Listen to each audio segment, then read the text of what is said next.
ഡെബ്സിയും അതുപോലെ വേടനൊക്കെ. അപ്പൊ വേടന്റെ ഒക്കെ മ്യൂസിക്കിന്റെ ഒരു പ്രധാന ഒരു പ്രത്യേകത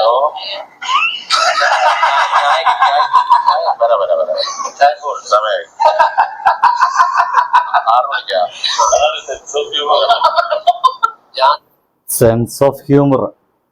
ഇതാണ് സുഹൃത്തുക്കളെ വേടൻ പറയാറുള്ളത്, എനിക്കൊരു ഇതുമല്ല എന്ന്. മനസ്സിലായില്ലേ സുഹൃത്തുക്കളെ? വേടനെ കുറിച്ച് ഒരു ചോദ്യം ചോദിച്ചാണ് ആ വന്നിരിക്കുന്നത് നമ്മുടെ ജാസി ഗിഫ്റ്റ് ആണ്. ഒരു കാലഘട്ടത്തില് മലയാളികളെ മുഴുവൻ ആടി തിമിർക്കുന്ന പാട്ടുകൾ നമുക്ക് തന്ന ഒരു പാട്ടുകാരനാണ്, ഒരു സംശയമില്ല. ഒരുപക്ഷെ കേരളത്തിൽ ആദ്യമായിട്ട് റാപ്പ് എന്ന് പറയുന്ന ഒരു സംഭവം ആദ്യമായിട്ട് പരിചയപ്പെടുത്തുന്ന തന്നെ ഈ ജാസി ഗിഫ്റ്റ് എന്ന് പറയുന്ന ഈ ഒരു ഗായകനും ഈ ഒരു സംവിധായകനുമാണ്.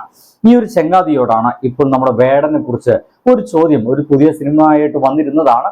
ഏറെക്കാലത്ത് ഇപ്പൊ പഴയ ആ ഒരു ആൾക്കൂട്ടൊന്നും ക്രിയേറ്റ് ചെയ്യാനുള്ള കഴിവൊന്നും ജാസി ഗിഫ്റ്റിനില്ല.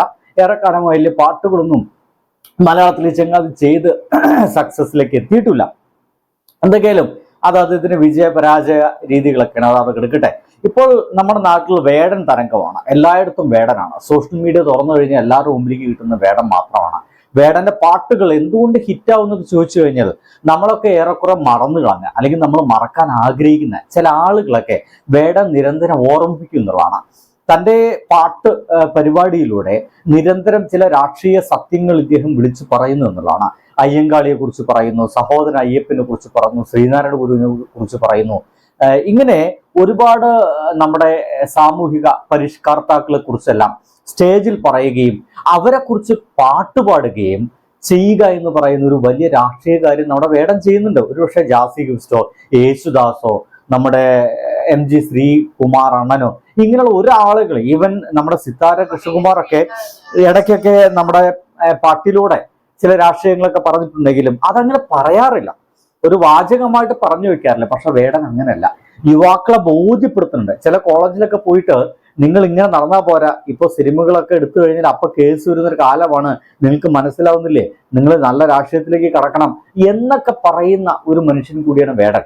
ഈ വേടനെ കുറിച്ചിട്ടാണ് ജാസി ഗിഫ്റ്റ് എന്ന് പറയുന്ന ഒരാളോട് ചോദിക്കുന്നത്. നോക്കൂ, രണ്ടുപേരും പാട്ടുകാരാണ്, ഒരു തരത്തിൽ പറഞ്ഞാൽ രണ്ടുപേരും മ്യൂസീഷ്യൻസ് ആണ്, രണ്ടുപേരും മ്യൂസിക് ചെയ്യുന്ന ആൾക്കാരാണ്, രണ്ടുപേരും എഴുതുന്നവരാണ്, രണ്ടുപേരും ആ എഴുതിയ സംഗീതം പാടിയിട്ട് മറ്റുള്ളവരുടെ മുമ്പിൽ കയ്യടി വാങ്ങിക്കുന്ന ആൾക്കാരാണ്. അപ്പൊ സ്വാഭാവികമായിട്ടും ഉണ്ടാവേണ്ടത് എന്താണ്? വേറൊരു നല്ല പാട്ടുകാരനോട് ഒരു ബഹുമാനം സ്നേഹമൊക്കെ ഉണ്ടാവണം. പക്ഷെ അതിന് പകരം കളിപ്പിക്കലാണ്, പച്ച കളിപ്പിക്കൽ. ഒന്ന് ഫുള്ളായിട്ട് കണ്ടോക്കൂ. ഡെബ്സിയും അതുപോലെ വേടനൊക്കെ.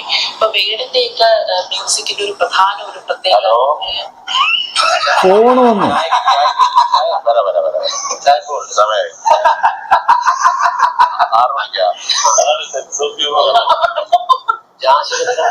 സെൻസ് ഓഫ് ഹ്യൂമർ ആണ് ആണോന്ന്.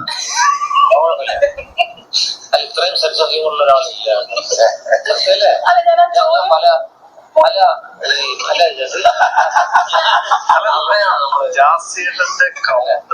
ഇത് ജാസിയേട്ടന്റെ കൗണ്ടറിങ്. ജാസിയേട്ടൻ ഭയങ്കര സെൻസ് ഓഫ് ഹ്യൂമറിന്റെ ആളാണ്. എന്താണ് ഇവിടെ കളിപ്പിക്കാനുള്ളത്? അവിടെ എന്ത് സെൻസ് ഓഫ് ഹ്യൂമർ ഉള്ളത്? ആരെക്കുറിച്ചാണ് ചോദിച്ചേ? ഇപ്പൊ കേരളം മുഴുവൻ ചർച്ച ചെയ്യപ്പെട്ടുകൊണ്ടിരിക്കുന്ന ഒരു പ്രധാനപ്പെട്ട പാട്ടുകാരൻ, പാട്ട് എഴുതുകയും അത് ട്യൂൺ ചെയ്യുകയും അത് പാടുകയും അത് ആളുകളെ കൊണ്ട് പാടിപ്പിക്കുകയും ചെയ്യുന്ന ഒരു പാട്ടുകാരൻ, അതാണ് വേടൻ. അങ്ങനെ മാത്രം വിചാരിച്ചാൽ മതി. ഒരുപക്ഷെ ഈ ജാസി ഗിഫ്റ്റിനോളം അവിടെ വന്നിരിക്കുന്ന ജയരാജ് എന്ന് പറയുന്ന സംവിധായകരോളം ടിനി ടോമിനോളം ഒന്നും കഴിവില്ലാത്ത ഒരാളാണെന്ന് തന്നെ വിചാരിക്കുന്നേ. അങ്ങനെ ഒരു കഴിവില്ലാത്ത മഹാപൊട്ടനാണ് ആര്? നമ്മുടെ വേടൻ. അങ്ങനെ തന്നെ വിചാരിക്കൂ. വെറുതെ ചുമ്മാ 4-5 പാട്ടൊക്കെ ഉണ്ടാക്കിയിട്ട് കഞ്ചാവടിച്ച് പാട്ട് പാടുന്നതിന് വിചാരിക്കൂ. പക്ഷേ ആ ചോദിക്കുന്ന ചോദ്യം ഒരു ഗായകനെ കുറിച്ച്, അത് ഒരേ മേഖലയിൽ നിൽക്കുന്ന ഒരാളെ കുറിച്ചാവുമ്പോൾ ഒന്നെങ്കിൽ അത്തരം ചോദ്യങ്ങൾക്ക് ഉത്തരം പറയാൻ എനിക്ക് താല്പര്യമില്ല എന്ന് പറയാം, അങ്ങനെ പറഞ്ഞൊഴിയാം.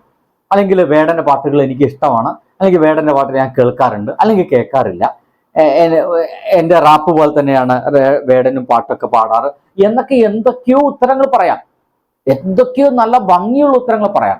അങ്ങനെ വേടനെ കുറിച്ച് ഈ സമയത്ത് അങ്ങനെ നല്ലൊരു ഉത്തരമാണ് വായിൽ നിന്ന് വരുന്നുണ്ടെങ്കിൽ, അങ്ങനെ നല്ല ഉത്തരം വരണമെങ്കിൽ മറ്റുള്ളവരെ പരിഗണിക്കുന്ന വേടൻ പലപ്പോഴും പറയുന്നത്, വേടനൊക്കെ പലപ്പോഴും തന്റെ പാട്ടിലൂടെ കുറ്റം പറയുന്ന ഇത്തരം ആളുകളാണ്. ജയരാജിനെ പോലെയുള്ള, ഇപ്പൊ ജാസി ഗിഫ്റ്റിനെ പോലുള്ള, ഈ ടിനി ടോമുള്ള ആൾക്കാരെ പോലെയാണ് ആൾക്കാരാണ് നമ്മുടെ വേടൻ കുറ്റം പറയുന്നത്. ഇത്തരം ആളുകള് വേറൊരുത്തനെ പരിഗണിക്കാത്ത, വേറൊരുത്തന്റെ ജാതി കൊണ്ട് മാറ്റി നിർത്തപ്പെടുന്ന, വേറെ തന്നെ നിറം കൊണ്ട് മാറ്റി നിർത്തപ്പെടുന്ന ആളുകളൊക്കെ ഇപ്പോഴും സമൂഹത്തിലുണ്ട് എന്ന് ഇത്തരം ആളുകളെ കുറിച്ചിട്ടാണ് നമ്മുടെ വേടൻ നിരന്തരം പറഞ്ഞുകൊണ്ടിരിക്കുന്നത്. ഇപ്പോൾ കൃത്യമായിട്ട് നാട്ടുകാർക്ക് മനസ്സിലായിരിക്കും. ഇനി ഇവര് സംസാരം നിർത്തുന്നില്ല കേട്ടോ. സംസാരം ഇങ്ങനെ നിർത്താതെ മുന്നോട്ട് പോയിക്കൊണ്ടിരിക്കുകയാണ്. എന്തിനാണ്? ആ ചോദ്യം എങ്ങനെയെങ്കിലും വക്രീകരിക്കണം. ആ ചോദ്യം ആ സ്ത്രീ ചോദിക്കുന്ന അവസാനിപ്പിക്കണം. നോക്കി നോക്കൂ. സോങ് ഉണ്ട്. അത് ഈ ലജ്ജാവതി അല്ലെങ്കിൽ നമ്മൾ മധുഗോപിലെ പാട്ടുകളിലൊക്കെ എനിക്ക് കിട്ടി, മനസ്സിലായി. നമുക്കും കിട്ടി. ഇപ്പൊ ഹൈവേ എന്നുള്ള സിനിമ അതുപോലെ തന്നെ എങ്ങനെയുണ്ട്? അവരവസാനം പറഞ്ഞു നിങ്ങൾ ഇനി അതുമായിട്ട് മുന്നോട്ട് പോകണ്ട. ജയരാജ് അടക്കമുള്ള ആളുകൾ പറയാൻ പോകുന്നത് എന്താണെന്ന് മനസ്സിലായി. ജയരാജിനെ ഒന്നുകൂടി പറയാം. ആ ജയരാജ് നമ്പൂതിരി പറയാൻ പോകുന്നത് എന്താണെന്ന് കൃത്യമായിട്ടും എനിക്ക് മനസ്സിലായി, അല്ലെങ്കിൽ നാട്ടുകാർക്ക് മനസ്സിലായി. ജാസി ഗിഫ്റ്റ് എന്ന് എന്താണ് അയാളൊക്കെ ചിന്തിക്കുന്ന അറിയില്ല. ആ ഒരു പക്ഷെ ഉന്നത കുല ജാത എന്നൊക്കെ ചിന്തിക്കുന്നുണ്ടായിരിക്കും. അയാളോളം പാട്ടുണ്ടാക്കാൻ കഴിവൊന്നും വേടനില്ല എന്ന് ഒരു പക്ഷെ ജാസി ഗിഫ്റ്റ് ചിന്തിക്കുന്നുണ്ടായിരിക്കും. ശരിയാണ് കേട്ടോ. ജാസി ഗിഫ്റ്റ് ഒരു അടിപൊളി ഗായകനാണ്, അടിപൊളി മ്യൂസീഷ്യനാണ്. അതിഗംഭീര പാട്ടുകൾ കേരളത്തിന് പുറത്തൊക്കെ എന്താ പറയാ തകർത്ത നമ്മുടെ ഈ തകർത്ത തരിപ്പൺ പാട്ടുകളൊക്കെ ഈ ചെങ്ങാതി ഉണ്ടാക്കിയിട്ടുണ്ട്, ഒരു സംശയമില്ല. പക്ഷേ ഇത് അപമാനകരമാണ്. ജാസി ഗിഫ്റ്റ് സ്വന്തം മേഖലയിലുള്ള ഒരു പാട്ടുകാരനോട് അലകത്തിന് MG ശ്രീകുമാറാണ് പറഞ്ഞ് അവസരം മാപ്പ് പറയേണ്ട ഗതികേടായിട്ടുള്ളൂ. ഇത് അതിലേക്ക് എത്തും, അല്ലെങ്കിൽ അതിലേക്ക് സമൂഹം എത്തിക്കണം. ഇങ്ങനെ ഒരേ മേഖലയിൽ നിൽക്കുന്ന ആളുകളെ പരിഗണിക്കാനുള്ള മനസ്സുണ്ടാവുമ്പോഴാണ് മനുഷ്യനായിട്ട് മാറുകയുള്ളൂ. വേടനൊക്കെ അങ്ങനെയാണെന്നേ. വേടൻ എന്തുകൊണ്ടാണ് അയ്യങ്കാളിയെ പറ്റിയൊക്കെ പറയുന്നത്? നോക്കുക, അയ്യങ്കാളിയെ പറ്റി നിരന്തരം എല്ലാ വേദിയിലും സംസാരിക്കുന്നവരാണ്.